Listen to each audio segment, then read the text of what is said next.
Salamat sa Diyos sa panibagong araw na pinagkaloob sa atin ng Panginoon. Manalangin na po tayo. Hallelujah. Ama, sa pangalan ni Kristo Jesus, salamat po sa iyong kabutihan, sa iyong biyaya, at patuloy na patnubay sa amin sa araw-araw sa pag-iingat at pagliligtas mo. Maraming salamat sa iyong biyaya sa amin na kaligtasan. Maraming salamat sa pag-iingat at pagbibigay mo sa amin ng pribileyo na patuloy na maglingkod sa iyo. Sa gabi ito, samahan kami ng banal na Espiritu. Pangunahan mo po kami at patuloy naming iniibig ang iyong mga salita. At sa gabi ito, ay patuloy po namin pagbulay-bulayan. Mahalaga sa amin ang iyong mga salita at ang iyong mga katuruan, Panginoon. At sa gabi ito, ang iyong banal na Espiritu ang saganang mangusap sa amin lahat. Salamat po sa pangalan ni Kristo Jesus. Ito po ang aming panalangin. Amen. Amen. Sige po, magsisimula na rin po tayo, no? Okay, ang ating pag-aaralan ay nasa Book of Philemon, no? Mga sulat ni Pablo kay Philemon. Okay. So, ang ating text ay makikita natin sa Philemon, sulat ni Paul kay Philemon, chapter 1. Dahil isa lang po ang chapter ng Philemon, this is the shortest letter of Apostle Paul. Ito yung pinakamaikling sulat ni Apostol Pablo, no? Sa lahat ng kanyang mga sulat, siya ang sumulat ng epistle books. At ito po ang pinakamaikli dahil ang Philemon chapter 1, isang chapter lang po at ang verses nito ay verse 1 hanggang verse 25, no? So, pinakamaikling sulat ni Paul. At pangalawa, ito po ay kakaiba dahil ito po ay personal letter po ni Paul. Hindi niya po ito sinulat sa isang iglesia, kundi ito'y sinulat niya para sa isang tao na ang pangalan ay Philemon, no? So, mababasa po natin dito po sa salitang ito ni Apostle Paul, no? Na makikita po natin ito ay very personal dahil ito po ay sulat niya para sa isang tao na ang pangalan ay Philemon, na kanyang nakapwa mananampalataya niya kay Kristo Jesus, no? So, sinasabi po dito sa kasulatang ito na kailanman hindi natin matatakasan ang providence ng Lord, no? We cannot run away from the providence of God. Na pag sinabing providence, ito ay patungkol sa will o intermission o intention ng ating Panginoon o sa bawat mananampalataya, no? Minsan nagagawa natin takasan ang kalooban ng Diyos, takasan ang nais ng Panginoon. Akala naman natin ay matatakasan natin ang kalooban ng Panginoon, no?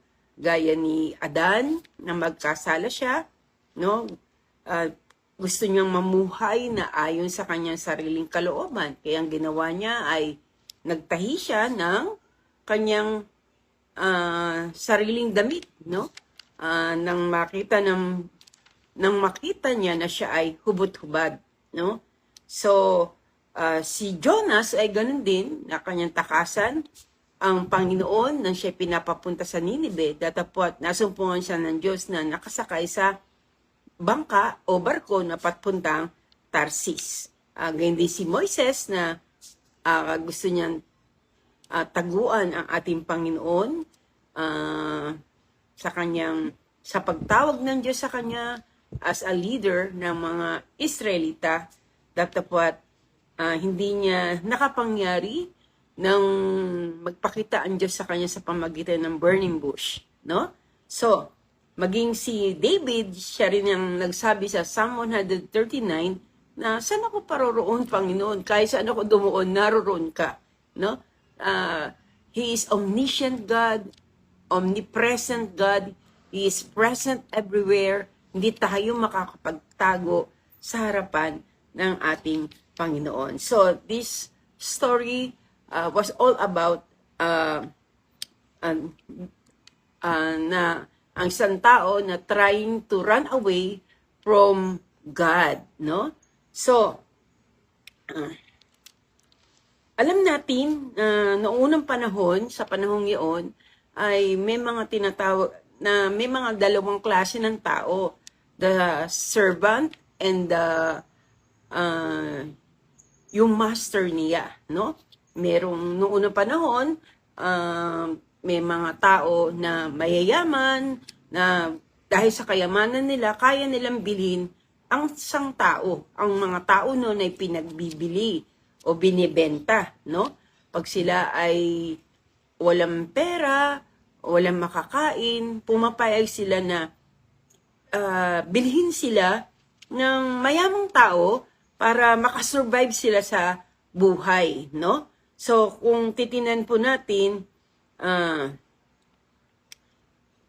si Onesimus ay, kung babasahin natin yung Book of Philemon, mahaba po ito, basahin na lang ninyo bago kayo matulog.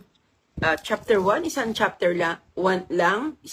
lang, at verses ay 25 lang. So, napakaikli lang.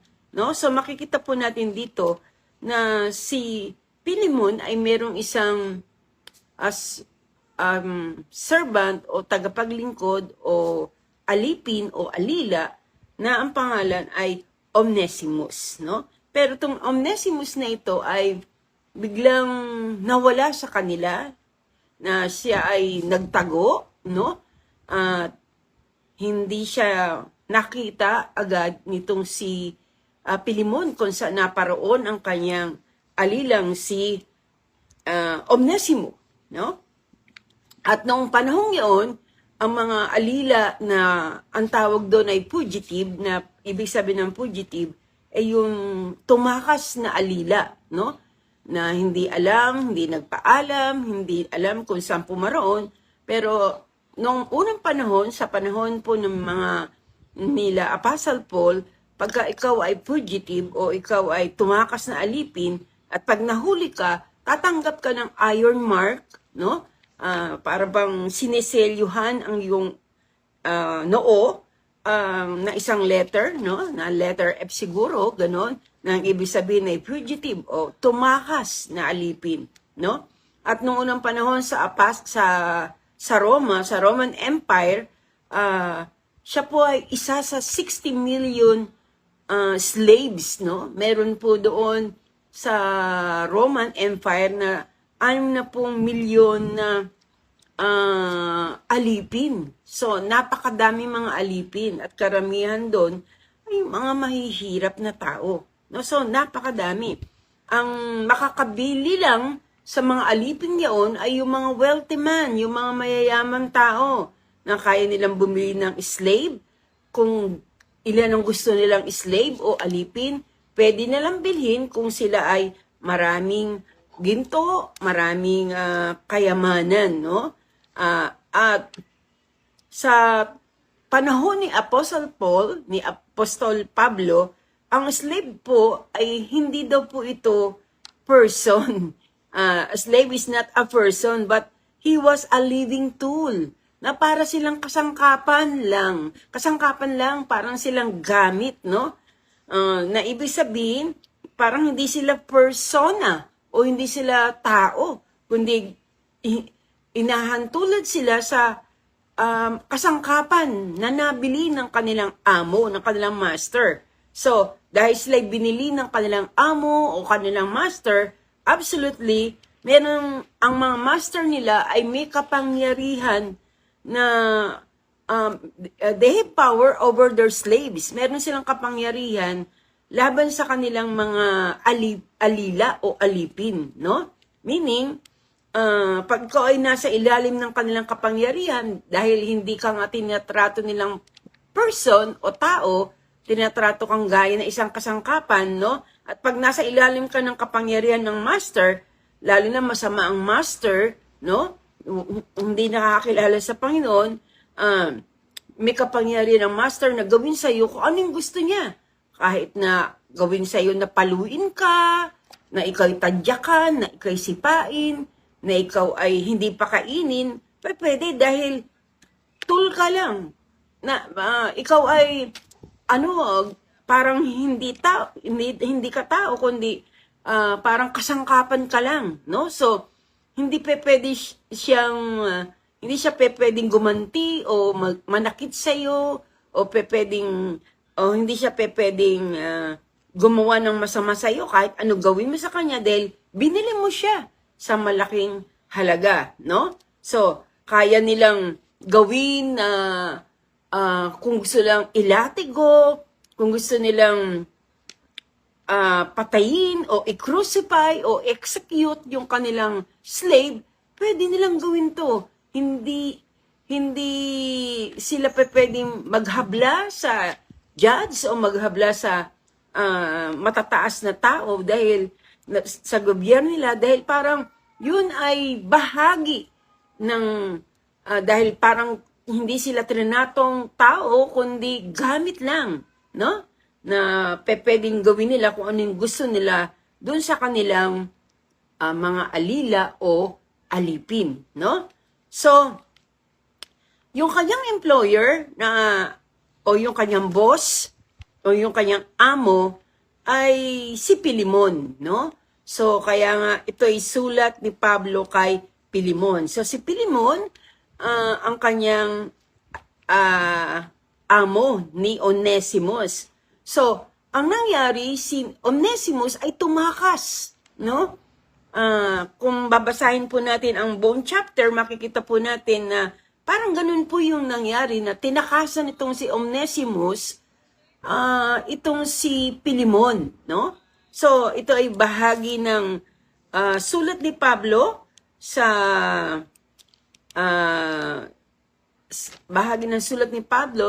as a epistle, no? So, ito ay pagkatapos ng Titus o Tito, Pilimon, pagkatapos po ay Hebrews, no? So, nasa New Testament po ito, no? At nasa pagitan siya ng Tito at ng Hebreo, no? Excuse me. So, kaya tong si Pilimon ay employer po ni Onesimus. Siya po yung amo nitong si Onesimus, no? At probably, nang umalis po si Onesimus sa kanya, marahil hindi naman tuwirang binanggit dito sa chapter 1, verse 1 to 25, kung ano po talaga ang nangyari. Bakit siya tumakas, no? Pero sa bandang huli, makikita po natin na para po bang nakatangay siya o ng pera o nangutang kay Pilimon ng pera, pagkatapos nun ay umalis siya na hindi nagpaalam. So, alam natin na hindi tama po yun. Bilang mga namamasukan, tayo rin po, kung kayo po ay namamasukan o employee ng isang kumpanya o ng isang pamilya, no? Dapat po ay irespeto din po natin yung ating mga employer, no? So, mali po na gawin po yung bagay na ito. Alam natin na masama, na halimbawa pinagkatiwalaan ka ng halaga, marahil baka inutusan siyang maningil ng malaking halaga sa kanya dahil may business po ito, si Pilimon, dahil mayaman tong si Pilimon, baka inutusan siyang maningil ng pautang at nakita niya na malaki-laking halaga yung nasingil niya at sapat na yun para mamuhay siyang mag-isa. At sapat na yun para umalis siya doon sa kanilang bayan at tangayin yung pera, no?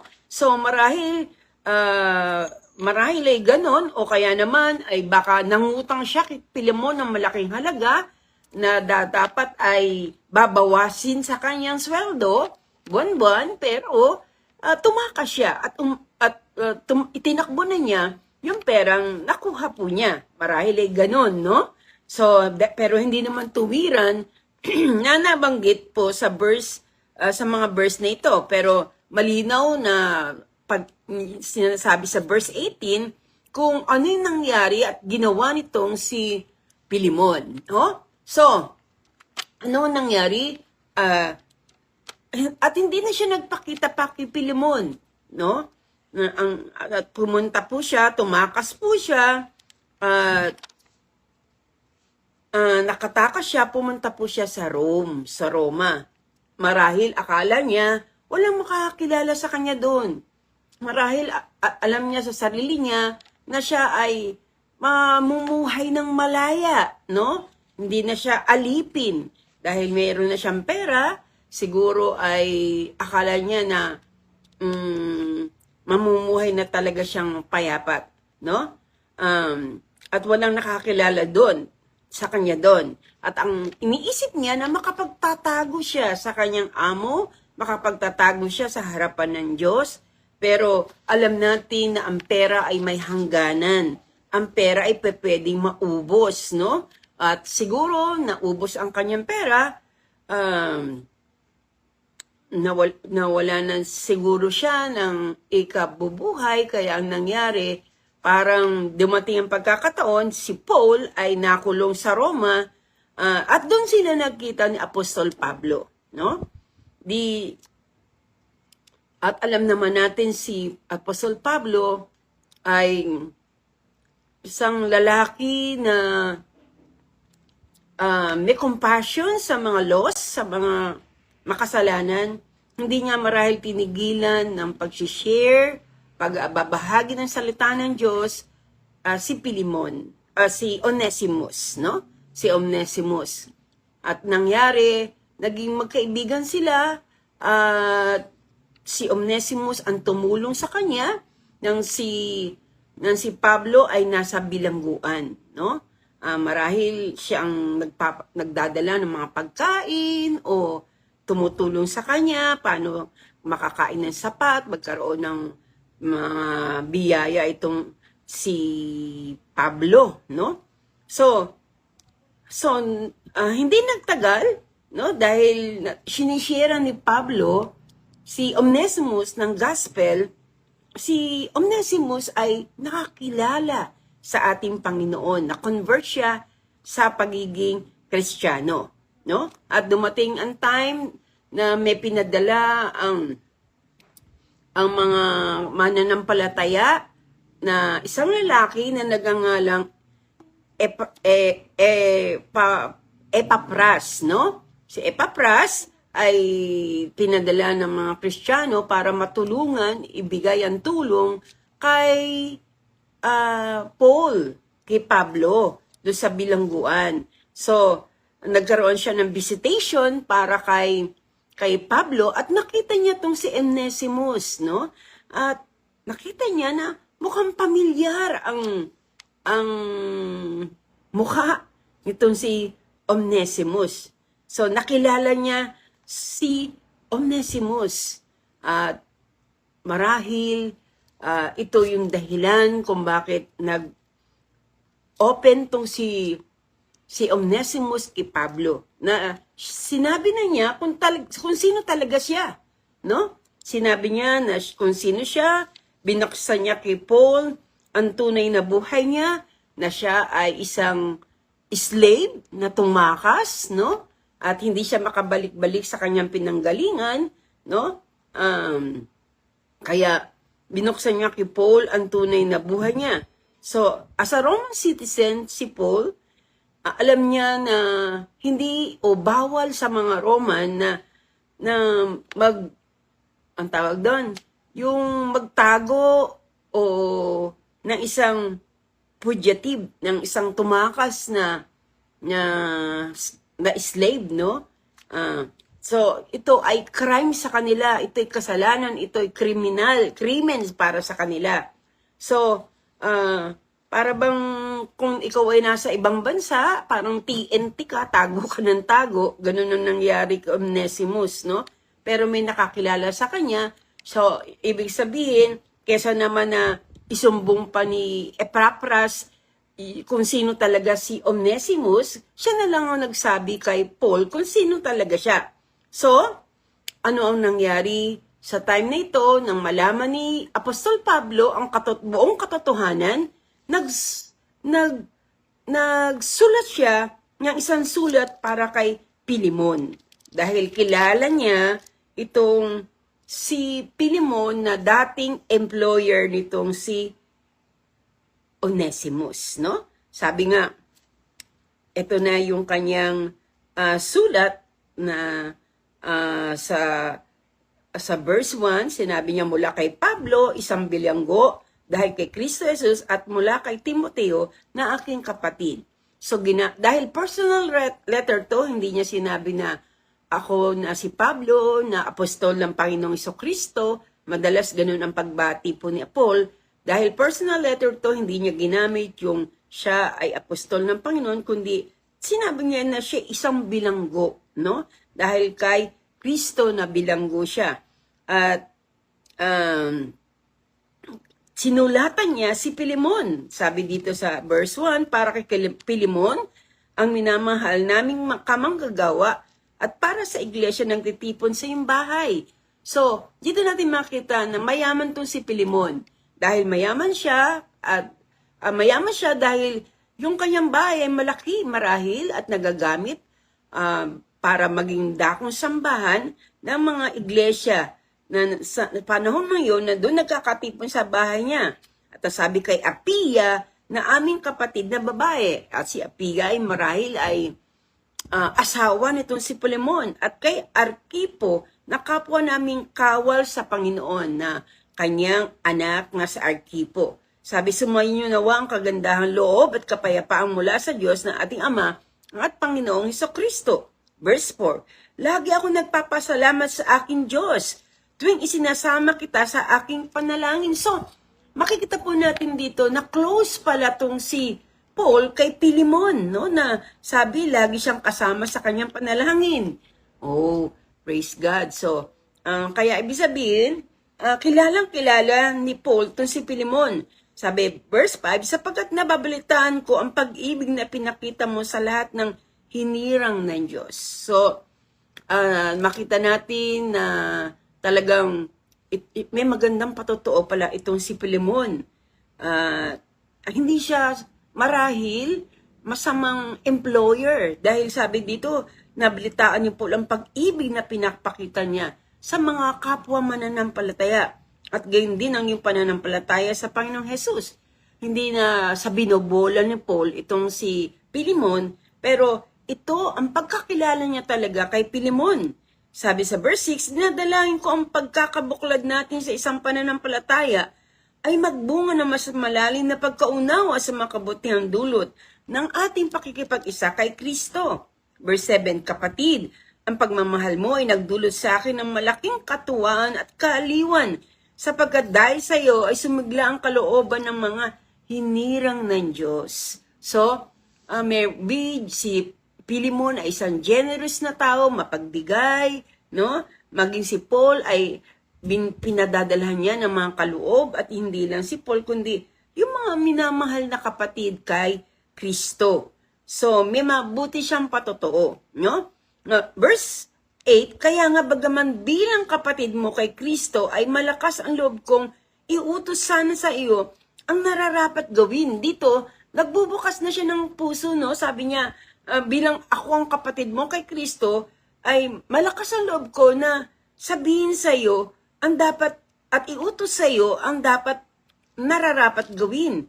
9, mas minabuti kong makiusap sa iyo sa ngalan ng pag-ibig, no? So ginamit niya yung love dahil alam niya na si Pilimon ay generous at maibigin sa mga kapatid. Kaya sabi niya, kinakausap kita sa pangalan ng pag-ibig, no? Nakikiusap ako sa iyo sa pangalan ng pag-ibig. Ako si Pablo, nasugo ni Kristo Jesus at ngayon nakabilanggo dahil sa kanya, no? Ay nakikiusap sa iyo, eto na, para kay Onesimo. No? Marami siyang sinabing magandang introduction ng una, no?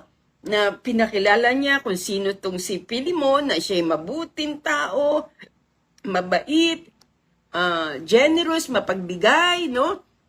At bandang huli, sabi, nakikiusap ako para sa iyo kay Onesimo. Now, sinabi niya na si Onesimo na aking anak sa pananampalataya. So, ito, pag sinabing anak sa pananampalataya, he was the one, siya ang tao na ginamit ng Diyos para itong si Onesimo ay makakilala sa ating Panginoon, no? Kaya naging anak niya sa pananampalataya si Onesimo na kagaya ni Timoteo, no? So, ako'y naging isang ama sa kanya habang ako'y nakabilanggo. So, si Onesimo ay produkto ni Paul nang siya ay nasa bilangguan, no? Marahil noong time na yon, no? Nagkakilala sila sa bilangguan, baka nagtrabaho dun si Onesimo, no? O siya ay naging janitor doon, o tagahatid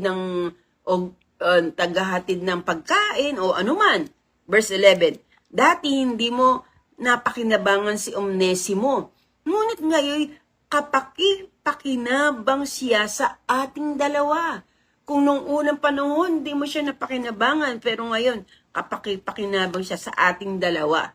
Verse 12, pinababalik ko na siya sa iyo, kasama ng aking puso. Wow, napakaganda na sinabing ito ni Pablo, no? Sabi niya, kasi hindi niya pwedeng itago itong si Onesimo dahil sa batas ng mga taga-Roma, isang krimen, yung magkandong ka na isang fugitive, na isang takas, no? So kaya hinikayat niya itong si Onesimo na bumalik sa kanyang amo na tinakasan na niya na walang iba kundi si Pilimon. At sabi, pinababalik ko siya sa iyo kasama ng aking puso. Ibig sabihin nun, pag sinabi niya, anong verse 12? Verse 12, pag sinabi niya, kasama ng aking puso, ibig sabihin nun, excuse me, ibig sabihin nun, kung paano mo trinato ako, ganyan mo rin siya tratuhin, no? Dahil mahal ko siya, bilang kapatid kay Kristo, tratuhin mo rin siyang ganoon, no? Kailangan, sabi dito, nais ko sanang manatili siya sa aking piling upang siya ay maglingkod sa akin habang ako'y nakabilanggo dahil sa magandang balita at sa gayon ay para rin ikaw ang kasama ko rito. Sabi ni Pablo, gusto ko nga sanang manatili siya dito kasi kung paano siya maglingkod, parang ikaw, kung paano mo ako pinaglilingkuran. No?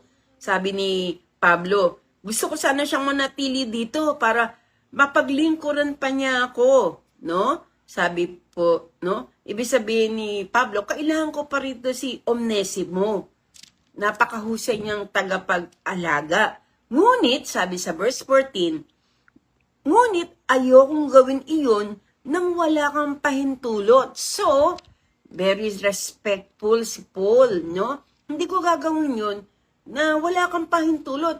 Ayaw niya ilihim to kay Pilimon. No, nakilala niya si Onesimo, alam niya na ito'y dating slave nitong si Pilimon, na binili sa malaking halaga ni Pilimon tong si Onesimo, bakit niya itatago? Kaya sabi, pinababalik ko siya sa iyo. At ayaw kong gawin na siya'y kandungin na wala kang pahintulot, no? Upang maging kusa ay yung pagtulong sa akin at hindi sa pilitan. Yun ang sabi ni Pablo. 15. Marahil nalalayo sa iyo si Onesimo ng kaunting panahon upang pagbabalik niya ay makasama mo siya habang panahon. Hindi lamang bilang isang alipin, kundi bilang isang minamahal na kapatid. Why? Kasi dati noon, hindi pa nakakakilala sa Diyos tong si Onesimo Kaya nga, yung ginawa niya bad Mali yung ginawa niya na siya'y tumakas, naging isang fugitive, no? Natangay-tangay yung kayamanan o yung pera o yung tinakasan niya itong kanyang employer na si Pilimon.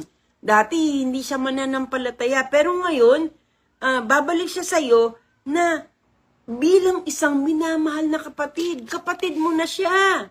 Kasi nakakilala na siya sa Panginoon, no? Sabi ito, napamahal na siya sa akin at lalo siyang magpapamahal sa'yo. Ngayon hindi mo lamang siya alipin, kundi isa ng kapatid sa Panginoon. No? So, ibig sabihin, hindi lang alipin, pinababalik niya itong si Onesimo sa kanyang dating amo na si Pilimon, hindi lang isang alipin. Kasi binili siya as alipin eh. So, alipin pa rin siya, pero hindi na alipin lang, kundi isang kapatid sa Panginoon. No? So, verse 17, kaya't kung nakilala mo akong tunay na kasama, kung kinikilala mo akong tunay na kasama, tanggapin mo siya tulad ng pagtanggap mo sa akin. Kung siya ay nagkasala, listen, napakaganda nito, sa verse 18, kung siya may nagkasala o nagkautang sa'yo, sa akin mo ito singilin. Wow, yun ang sabi ni Pablo, no? Kung may ginawa man siyang kamalian, kung nagkasala man siya sa'yo, kung nangutang man siya sa'yo, kung ano man ginawa niyang masama sa'yo, sa akin mo singilin. Kung may utang siyang malaking pera sa'yo, sa akin mo singilin. Verse 19, akong si Pablo ang siyang sumulat nito. So, inatas niya na totoong-totoo to. Sulat ko talaga to. Pwede mong ikumpara to sa dati kong sulat sa'yo.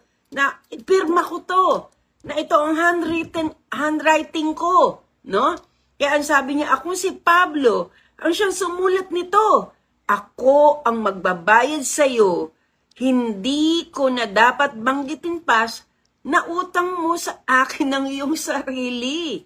No? So, ano ibig sabihin nito? Talagang ito ay personal letter. No? Kaya sabi ni Pablo kay Pilimon, no, kung ano man yung inutang niya sa'yo, kung ano man gaano katagal siyang nawala, o ako magbabayad nun. Nalugi ka ba dahil sa kanya?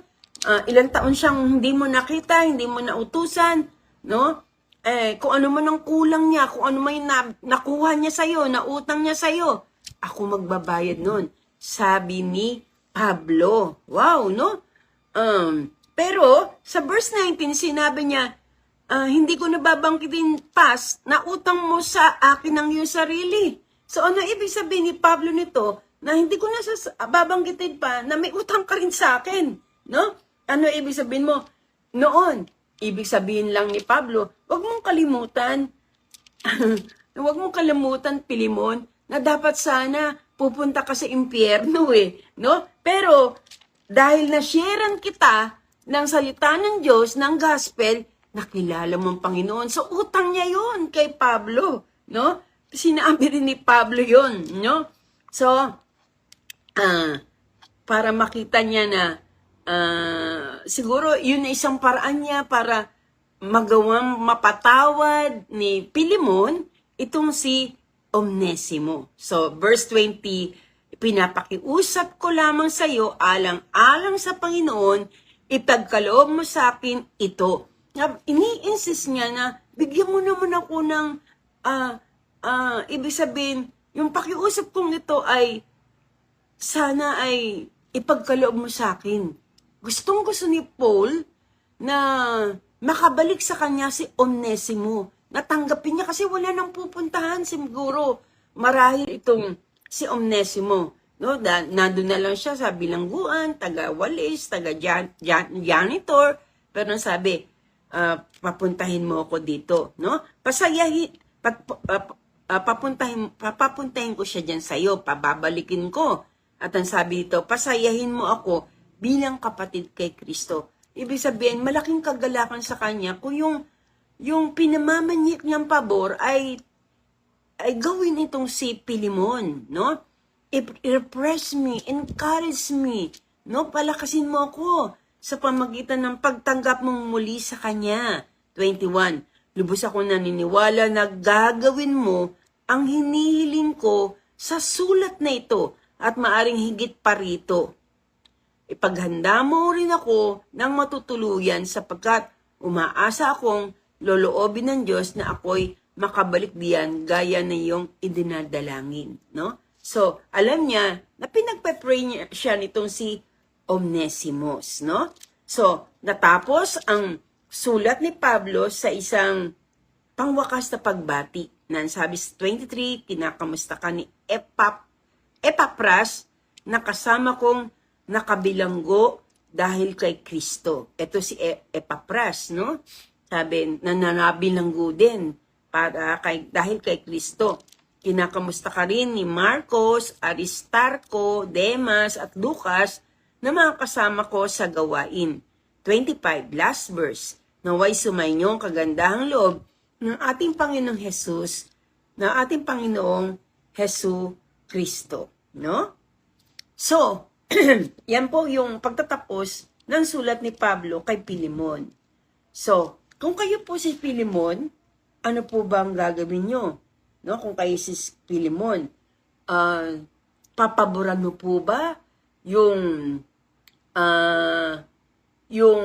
kahilingan nito si Pablo?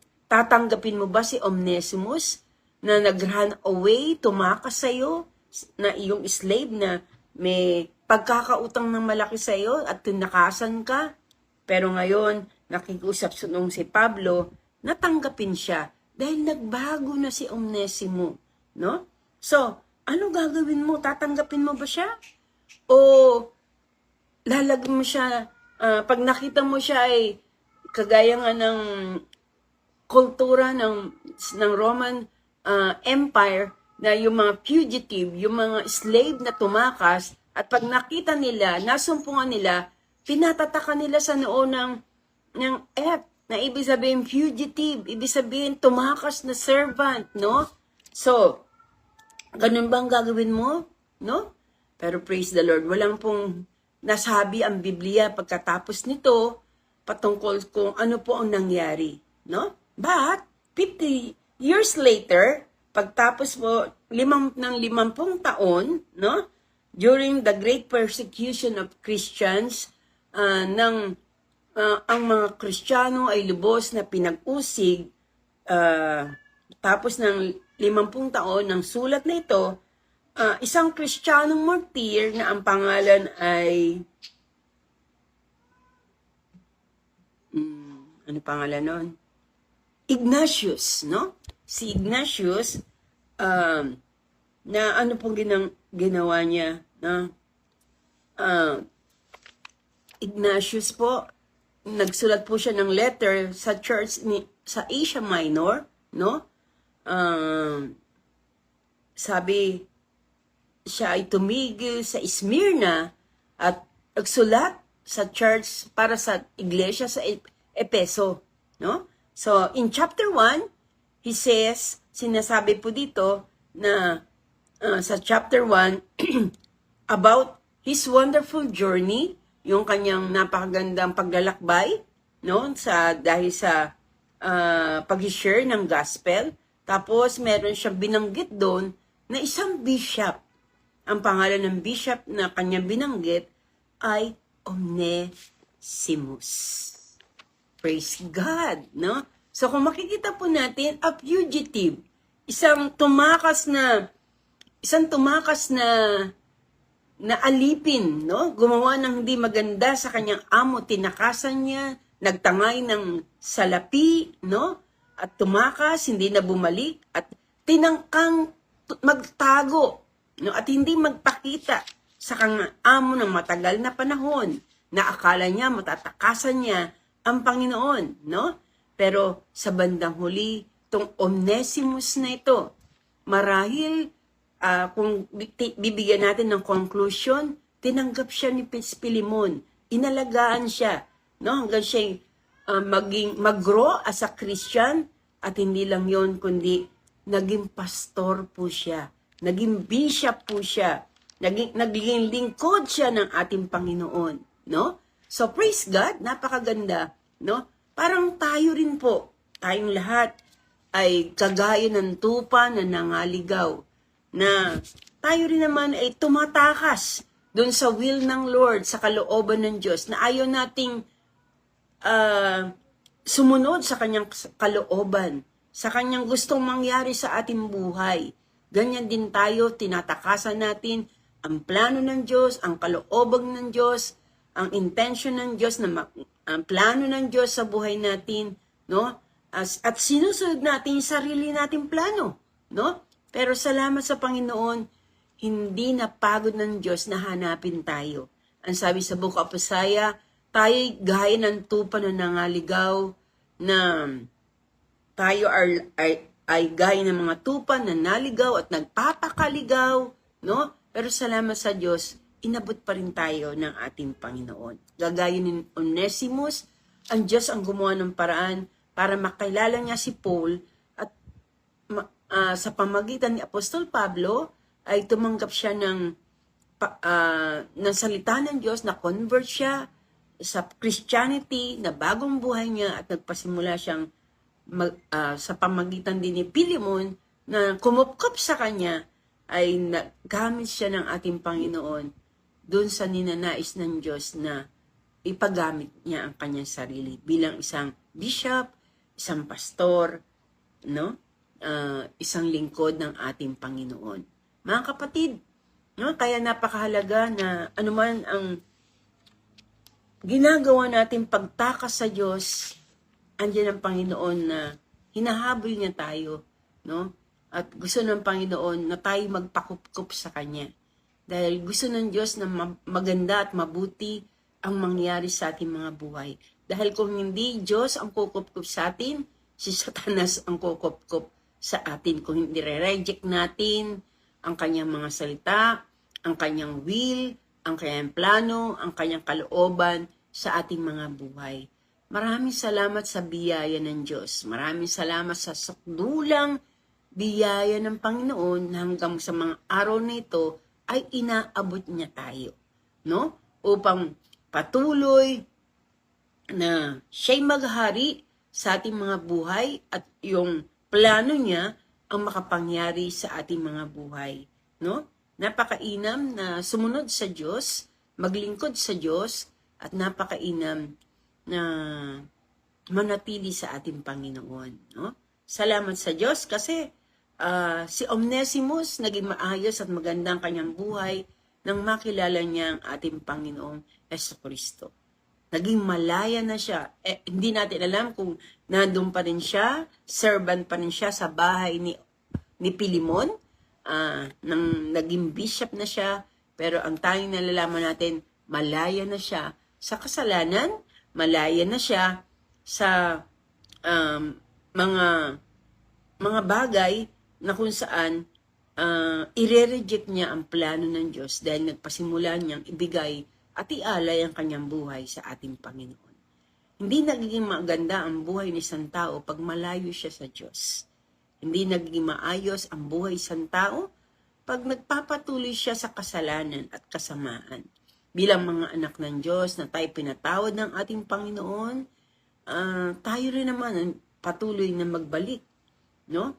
Ng ating buhay sa Kanya. Huwag natin siyang i-reject. Huwag natin i-reject ang Kanyang kalooban, ang Kanyang plano sa ating buhay. At magpagamit tayo sa Diyos na makapag-akay din naman ng mga kaluluwang napapahamak, no? Yung mga kaluluwang kagaya ng tupa na naliligaw. Napakarami nila. Maraming tao pa nang naliligaw sa mga araw na ito. Kung hindi tayo magpapagamit sa Panginoon para sila abutin, kausapin, sharean, pakita ng pagmamahal na kagaya ng ginawa ni Pablo kay Onesimus na naging mahabagin siya sa buhay ng taong ito. Kaya si Onesimus nakakilala sa Diyos sa pamagitan ng pag-ibig ni Pablo na nakikita sa kanya ang pag-ibig ng Diyos, no? Naging transparent ang pag-ibig ng Diyos sa buhay ni Onesimus dahil nakita niya na si Pablo ay nagpagamit sa Panginoon upang ipakita niya ang totoong pag-ibig ni Jesucristo sa kanya, no? Kaya magpagamit tayo, pakita natin yung pag-ibig natin sa mga tao upang ang mga taong ito ay madala natin sa paanan ng ating Panginoong Jesucristo. Amen? Amen. Yun lang po. Pagpalaing tayo ng Diyos at mga kapatid, kung sino man po nakikinig na gusto nyong kilalanin si Jesus bilang iyong Panginoon tagapagligtas, I will lead you in a prayer. Pwede po tayong manalangin. At sumunod po kayo sa isang maikling panalangin. Sabihin niyo, O Diyos, kinikilala ko, ako isang makasalanan. Kailangan kita, Jesus, sa buhay ko. Sa oras nito, na unawaan ko ang iyong salita, na tanging si Jesucristo lang ang makapagpapatawad ng aking kasalanan. Jesus, linisin mo ako ng iyong makapangyarihan dugo. Mula ngayon, inaamin ko ang lahat ng aking pagkakamali, pagkakasala, pagsalangsang. Linisin mo ako at sa oras nito, tinatanggap kita, Jesus, sa aking puso, maghari ka sa aking buhay. Mula ngayon, ikaw na ang aking maging Panginoon at tagapagligtas. Angkinin mo ako, ikaw ay akin at ako ay sa'yo. Salamat po sa pagpapatawad at tulungan mo po ako makalakad ayon sa iyong kalooban. Lord, dinudulog ko sa oras na ito. Salamat po. Ikaw po ang magharing patuloy sa buhay ko sa pangalan ni Kristo Jesus. Amen. Amen. Ako na lang magpe-pray. Dinudulog ko po lahat ng tumanggap sa iyo, lahat ng nanalangin, sumunod sa panalangin ito, mangusap po kayo sa kanila. Pakita mo sa kanila ang iyong napakagandang plano sa kanilang buhay. Palakasin mo sila at patuloy na makita nila ang iyong patotoo, ang iyong himala sa kanilang buhay. Kayo po magpagaling sa sinuman na may sakit at karamdaman. Kayo po magbigay ng kalayaan sa mga nasa pagkaalipin, magbigay, Panginoon, ng pag-asa sa mga nawawalan ng pag-asa. Magbigay, Panginoon, ng tulong sa mga may mga problema, may mga pinagdadaanan sa buhay. Lord, abutin mo po ang bawat isa at masumpungan nila ang iyong biyaya at kagandahang loob. Pagpalain mo ang buhay ng mga nakinig at makikinig pa at patuloy, Panginoon, na padaluin mo ang iyong kapangyarihan sa bawat isa at araw-araw mabigyan ka namin ng kaluguran, Panginoon. Salamat po sa inang pinagkakatiwala ang panalangin ito. Maghari ka sa aming mga buhay. Sa tanging pangalan ni Kristo Jesus, ito po ang aming panalangin. Amen. Amen. Amen. Amen. God bless po. Pagpalain tayo ng Diyos. Sa Friday po, huwag kayong mawawala. Meron tayong gawain muli. Meron tayong live stream. No? Sa Sunday, patuloy po tayo na maglilingkod sa Panginoon. See you on Friday and Sunday. No? Announcement, yung mga kapatid na gustong sumama sa ating seminar about parenting sa kung paano natin ilapit sa Panginoon ang ating mga anak, no? Meron tayong seminar, parenting seminar para sa mga mag-asawa. Magpalista po kayo kay Sister Alice, Sister Marlene, at kay Sister Yvonne, no? So, palista nyo po para malaman po namin kung ilan po yung ihanda naming merienda para sa mga sasama, no? Ngayon,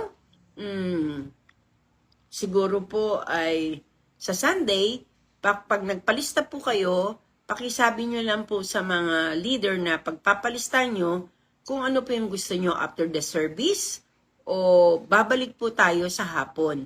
Kasi usually, pag pinababalik ng hapon, hindi na po nakakabalik yung iba, no? Dahil sa hindi natin alam kung ano talaga yung dahilan at yung iba hindi nakakabalik. Pero mas priority sa akin yung pagtapos ng service. Pero pagtapos ng service, meron naman po kaming provide na pagkain para sa mga sasama sa ating parenting seminar, no? So, magpalista po kayo para malaman po namin kung ilan ang ihahanda namin para sa ating food o pagkain. Makiisa po tayo. Ito po'y libre, wala pong bayad. So, napakainam po. Gusto lang namin kayo na mailapit nyo sa Diyos ang inyong mga kanya-kanyang mga anak. No? So, sa February 16 po natin gaganapin yun. So, third Sunday of the month, no? At meron din po tayong youth fellowship. Kaya po, kung ang parenting ay after the service, ang youth fellowship po ay afternoon, no? Baka sakaling ganun po ang mangyari. So, sa kalooban po ng Panginoon, ang mahalaga, magpalista po tayo para alam po natin kung ilan po ang sasama at maihanda natin ang ating mga pagkain para sa lahat ng sasama. Okay? Yun lang po. God bless you. Ingatan tayo ng Panginoon at magpatuloy po tayong lahat sa ating Panginoon. Sa Sunday, meron po rin pong meeting.